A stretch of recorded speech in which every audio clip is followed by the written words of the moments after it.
Hey everybody, it has happened.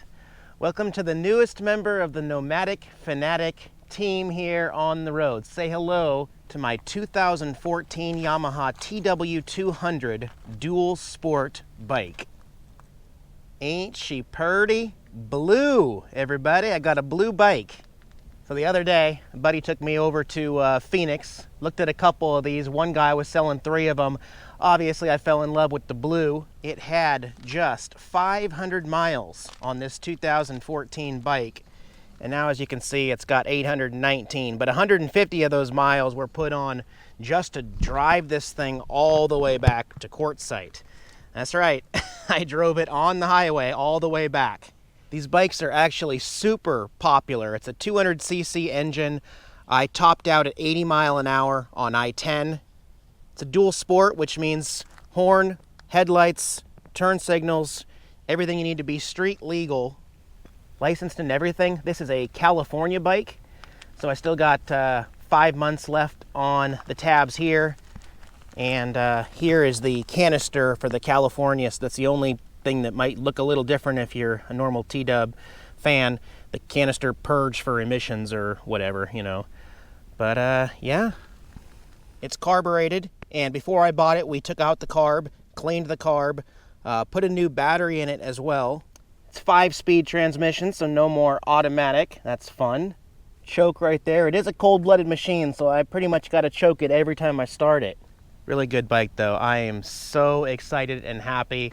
I got a lot of stuff I want to do over the next few months, modification wise. What I lost from the scooter was the storage under the seat. Well, there's not much storage at all, but for the time being, I'm just going to take the backpack with all my gear, and I still got my red helmet. I want to get a blue one later. It really has that dirt bike feel. We got 18-inch tires on the front, and then a big fat 14-inch tire on the back. Currently coming with stock 50/50 tires, so 50% off-road, 50% on-road. You can change those up and do 70/30s depending on what you're gonna ride. Right now, I'm gonna wear these down because they've still got the nubs on them. So we'll wear these down and then I'll reevaluate and see if I want to change the tires. But I have a pretty good feeling that 50/50 is pretty much gonna be exactly what I'm using it for, driving around town to film. And then every once in a while, you know, take a nice little dirt trail and go on a little adventure. Yeah. You know, I really preached that Honda PCX scooter for the longest time. That was 298 pounds on the back of the RV. And it was a really practical, fun part of my life to be able to get me away from the RV when it's comfortable and explore more and share more with you guys. And after... well, there's two things. After evaluating and saying that I kind of miss going on trails, mix that with the fact that Jason and Candace from Camping with the Kellys let me ride their TW that they tour around with, and I could not wipe the stupid smile off my face at RTR. I was having so much fun, and a good way to think about it is I can only carry one bike on the back, okay? So if you think about it, I could maybe put a dirt bike back there, or I could put a road bike back there. Luckily, there exists this awesome machine called the Dual Sport, which does both. And although I knew about it, I just never thought, I never realized that it was going to be so much fun to have this in my life instead. And of course, time will tell.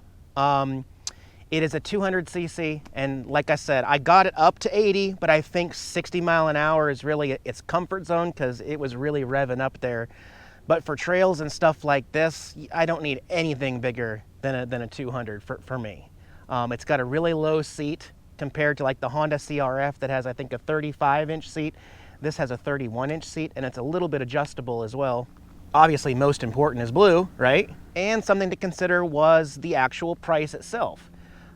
So I ended up selling the scooter for my asking price of $1,500, put in another $1,500 to get this. So I invested my initial choice, didn't lose any value in the scooter, and just upgraded to something like this. And would you believe that this is actually lighter than the scooter? It really is, because it's kind of bare bones, you know, it doesn't have all that extra plastic and stuff.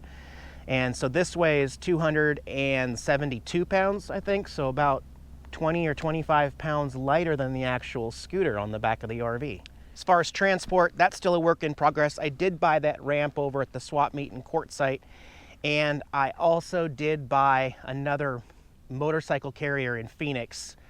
I'll show you that later. As far as tabs and licensing, it's still, like I said, it's still good in California, so I'm working on getting, I have 10 days or 9 days left to transfer the bill of sale over to Washington State, and if any problems arise, I may have to go back up to Washington earlier, but I'm hoping that it can all be done remotely, but we'll see. I'm really happy with it. I'm happy to be part of the TW family here.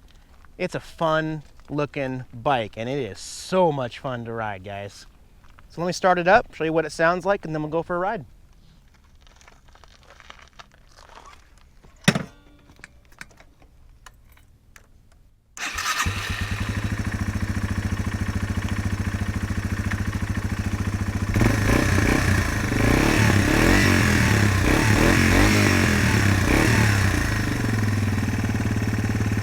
Yeah, she's warm now.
The most important part is, how are we going to travel with this bike? Well, let me show you the idea here. This is the carrier I got, used on Craigslist, a much different design.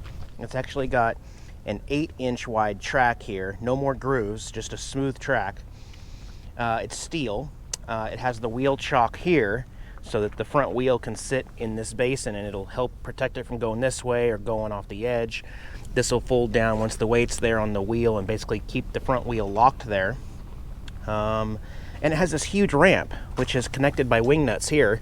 So it stores here, and then I'll show you right here. See that little lip right there? You could put a pin in there once you get it locked in, but essentially that will drop into this part of the ramp right here. And I'm hoping that this new ramp that comes with this one will actually be long enough. Plus I have a lot of high clearance on the bike. I'm going to attempt to get a running start and just roll it right on up onto the carrier, and we'll see how it goes. Because what I don't have now is, with the scooter, I could have one hand on the throttle and one hand on the rear brake on the other side, and I can kind of feather it up the ramp.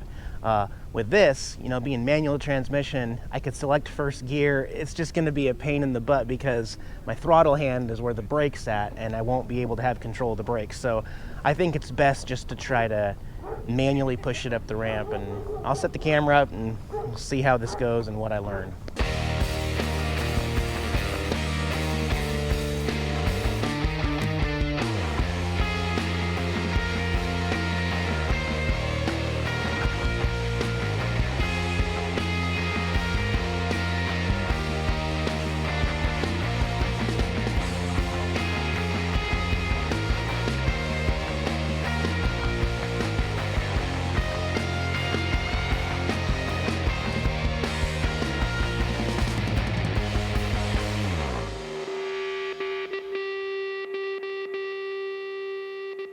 All right, and there's the finished product. No lights blocked. Got it all secured on all four sides. You will notice a little bit of wobble on this. That is because I still don't have an anti-wobbler in the hitch.